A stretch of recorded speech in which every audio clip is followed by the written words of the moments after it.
James Turner for the untouchable, true school sports.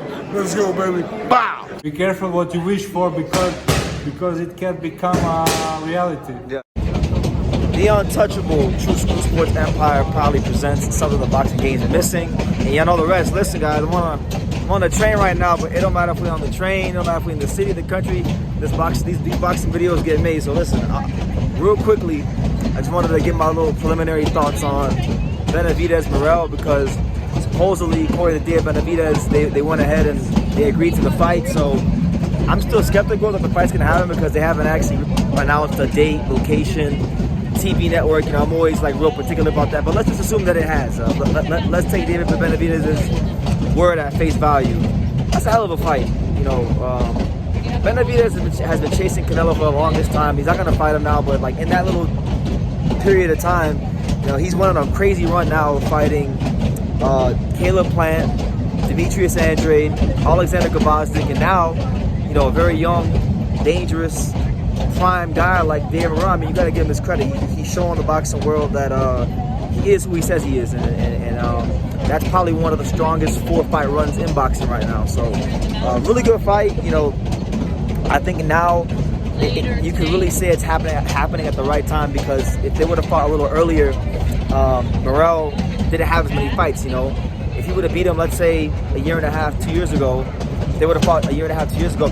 People would say that Morrell only had, you know, 5 or 6 fights. I think now Morrell's got roughly like 10 or 11. So there's a cow on the tracks. Yeah, there's cows on the tracks. There's literal cows on the tracks here, out here in Colorado, I think. Somewhere in the middle of nowhere in Colorado. But nonetheless, look, the cows.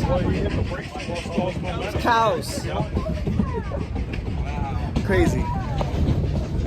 But anyway, what I was trying to say is Morrell's got a lot more experience now in the pros, and he's seen more styles. So he'll be more well equipped to deal with a guy like Benavidez. You know, Benavidez, like I said in my last video about him, he showed a lot of wrinkles in his game in that Gvozdyk fight. He showed the ability to be slick. He showed the ability to, you know, fight out of different guards. He wasn't just a normal, like, plodding high guard fighter that he traditionally tends to be. He showed actually that he had some real boxing skills and dimension to his game. So I'm looking forward to seeing all of his skills, his whole skill set on display against Morrell, because you know what, Morrell is a long, rangy, southpaw knockout artist, a lot of speed, and you know, I think he's gonna bring out different things in Benavidez. You know, I've been hearing for years from people I know that, you know Benavidez, and even Benavidez himself in interviews, that David Benavidez has different skills in his toolbox that he hasn't shown. Like when I interviewed Diego Pacheco,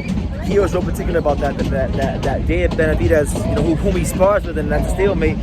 That's a guy that really can box. He's not just some plodding, come forward, one-dimensional Mexican fighter. This guy has a lot of skills and craft with him. So it really, you know, right now I was making this video. We're a couple of days away from Better Be at Bivol, but outside from Better Be at Bivol, this is one of the best fights that could be made, not just in the light heavyweight division, but in boxing, because of the explosiveness that both these guys got. Both these guys are young, hungry, strong, volume punchers. I think David Morrell is the bigger one-punch guy. I think David Morrell is actually going to fill out a lot better at 175, because, you know, just because of his build, he's a longer, leaner guy. The longer, leaner fighters tend to fill out better when they scale up in weight classes. Benavidez is a bit more compact. Those guys don't always fill out as good as the longer, leaner fighters. So I'm looking very forward to seeing how Morrell's punching power translates, and you know, it's just a great fight for boxing. It's a W for boxing. So when the date gets announced and we get more details about the fight, you know, I'll go ahead and I'll give you guys a longer breakdown. But credit to Benavidez. Benavidez is showing you guys that he is who he says he is. You know, Plant, Andrade, Gvozdyk, now Morrell. You know, two of those guys I named, Andrade and Morrell in particular, those are fighters that, you know, other big names weren't exactly wanting to fight, and he fought, and he's fought them, and now he's fighting them. You know, Gvozdyk, former lineal heavyweight champion. Caleb Plant, one of the best 168 pounders in the world, former world champion himself. So, again, Benavidez is, I used to be very critical of Benavidez because I wanted him to be a light heavyweight.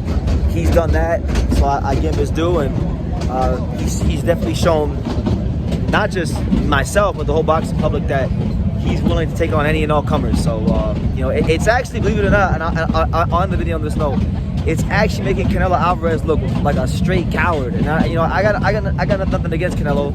I've forgiven him. I don't hate him no more. But like, it does make Canelo look like a straight coward that Benavidez is fighting all these guys, like the Andrades, who Canelo never wanted to fight, Morrell, who Canelo would never even give thought to fighting. He's taken on a lot of top competition back to back. Like, there's not been one soft touch in his last 4 fights. So really wouldn't have been a question that he would have fought Canelo. I think it makes Canelo look bad. It makes Canelo look worse and worse the more top competition Benavidez keeps fighting. So I'll leave it on that note. I'm gonna do my train ride. We're out here in Colorado, and y'all know how it goes. And let me know what you think about Morrell, Benavidez, who you guys got winning and why. And like I say in every single one of these videos, you can love me or you can hate me, but I'll just get the thing. So until next time, take care. Thank you for watching another video on the untouchable True School Sports Empire. I'm at the Boxing Hall of Fame out here in Canterfield, New York. And for more great boxing content just like this video, make sure you click and subscribe right over here.